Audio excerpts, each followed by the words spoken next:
Hi folks, welcome back to another one of our bow reviews. Today we're going to do a bow review on the Hoyt GMX, or the Gold Medalist Riser. I've had a few requests for this, so I thought I'd jump straight into the high-end risers this week. We should get through the Hoyt, Win and some Samick, so keep a tune on that. We've still got some smaller risers to come, like the Sebastian Fleet Forged, the Sebastian Fleet Elite, and some of the Kayas, which are still on order with our suppliers. So let's get straight into the Hoyt Gold Medalist.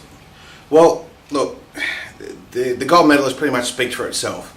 It's a very successful riser, been very well used on the world stage. Look, it covers all of ticks all the boxes that we request as far as a dealer goes.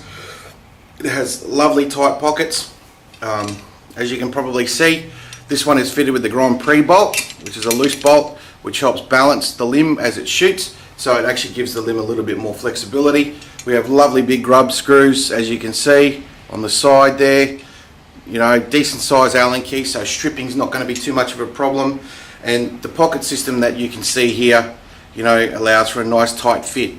The only problem you can sometimes run into with this riser is getting that limb pocket just that little bit too over curved, and you may have a slight issue with getting the limb in. But other than that, it's a pretty flawless system. The riser is a fully machined riser with an anodized finish. It's very clean. The anodizing is very pretty. There's no blemishes at all. It's very well made. The only sort of downside is just a couple of quality control issues that you get sometimes with Hoyt, with like stickers and stuff. As you can see, there's a little bit of a blister there, but look, that's pretty surface stuff, and it doesn't really affect the way the bow shoots, so you can't really pick that too much. Look, if you're considering high-end risers in the ILF range, there's really only about 3 or 4 that you can really sort of look at and go, well, you know, that's the one for me. Actually, there's about 5 in the top end range that you would consider when shooting ILF, but we'll get to those later on. But this one here is definitely in our top 3 of high-end risers.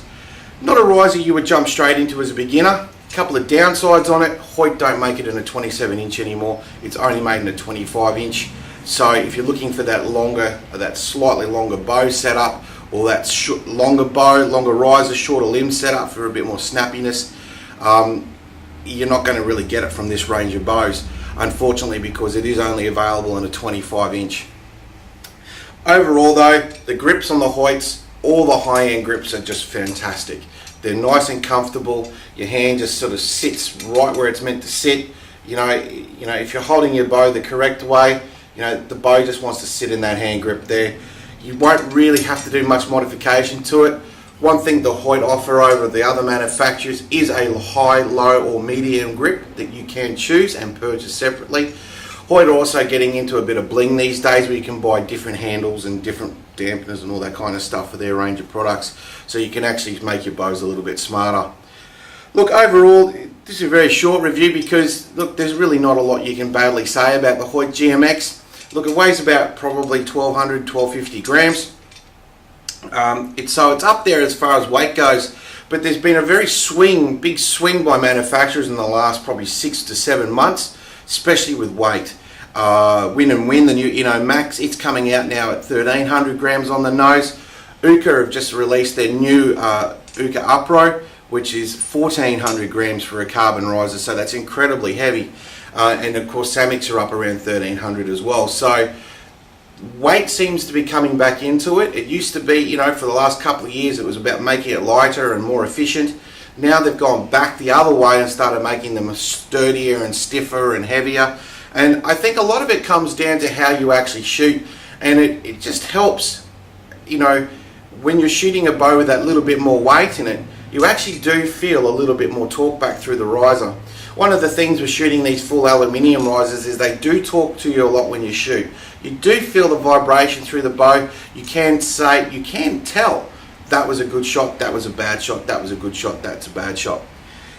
Look, the most common limb setup with the Hoyt GMX is generally in the Pro League. If you see somebody with a GMX, they've generally got win limbs with it.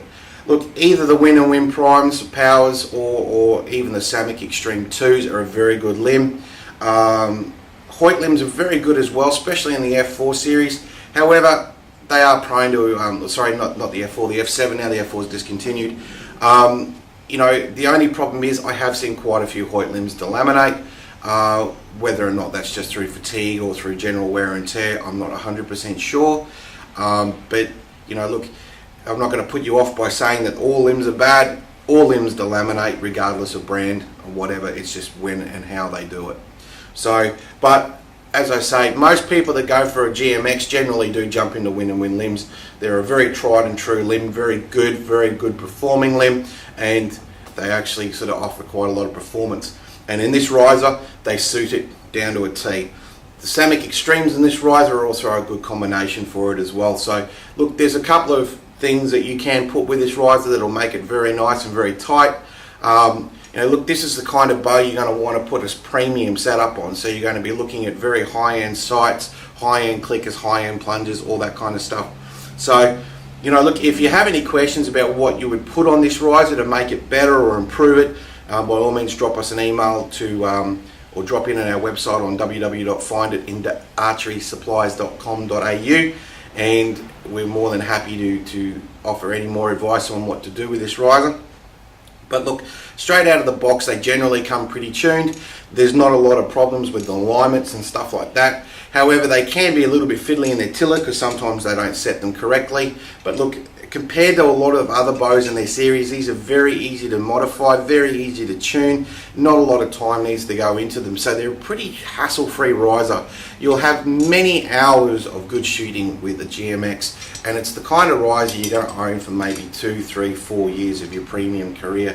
So look, if you are considering one of those high-end risers, the Hoyt GMX is definitely a riser that would be on the list. It's well priced, maybe a little bit higher than its competition, but it's very well priced for what it is. And because it's ILF, it gets a 5-star out of us. I really do prefer ILF gear. However, some of the formula gear is very good as well, but we'll get to them in another review. But look, guys, if you're considering a high-end riser, we thoroughly recommend the GMX. It's tried and true, and look, it definitely holds its own on the world stage. So if you have any more questions, please don't hesitate to drop us an email, and we'll be more than happy to answer any of those questions you may have. But for now, have a great day and good shooting.